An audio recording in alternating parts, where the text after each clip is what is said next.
Christy, first of all, thank you very much for having us into your house. Delighted. We're here, as I say, surrounded by the history of the GA and the history of yourself. You tell me, I suppose, like you did before on a radio programme, that growing up in Clyne was conducive to being a hurler. It was indeed. Where tradition was very low, but the enthusiasm was very big and very ripe. Now, also, of course, you had the hurling field behind the house. That was a great help. And I had plenty of people to play hurling with, and plenty of help from the neighbours and the teachers and the priests and everybody associated with the village. You used to go out in the evenings after school? After mass, after school, in the morning, in the evening, after matches. How old were you when you remember hurling first? I really couldn't say, but I think I remember the 1931 final on radio. That was the famous three matches with Kilkenny. Yeah.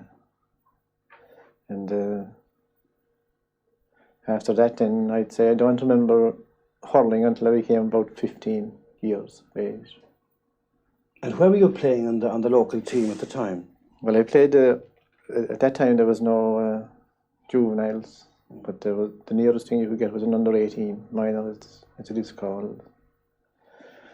And I played for Clyne for a number of years. I'd say it's under 18 at 14, 15, 16. And then Clyne couldn't get enough players to make a minor team, so I carried on into Middleton and I played with them for 2 years. Now we'll talk about the minor first for a while. You won an All-Ireland medal minor. Well, I was a sub in 1937 in Killarney, 37 in Killarney, and then in 38 I played. And I played in until some grade until I finished. Take us back to that game in 38. That was your first time playing in Croke Park, I suppose. It was my first time playing in Croke Park, but we had played in the Munster Championship semi-final. And I don't think I played too well, but I played well enough to be.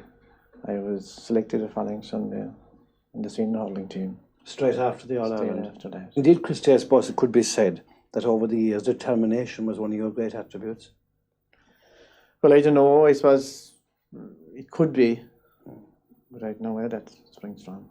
But you had it anyway. When did the Glen come then? Glen Rovers?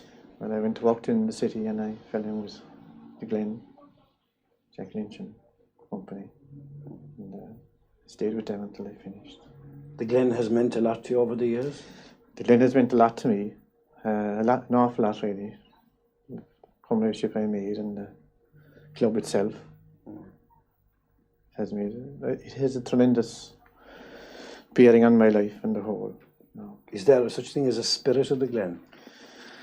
I don't know how you describe the spirit of the Glen, no more than describe the spirit of the Bars or the Rockies or Spirit of Clyne. else. Spirit of Clyne, I don't know. It's just that they have this tradition of playing the games that should be played, hard and tough, and taking their beating as well as winning.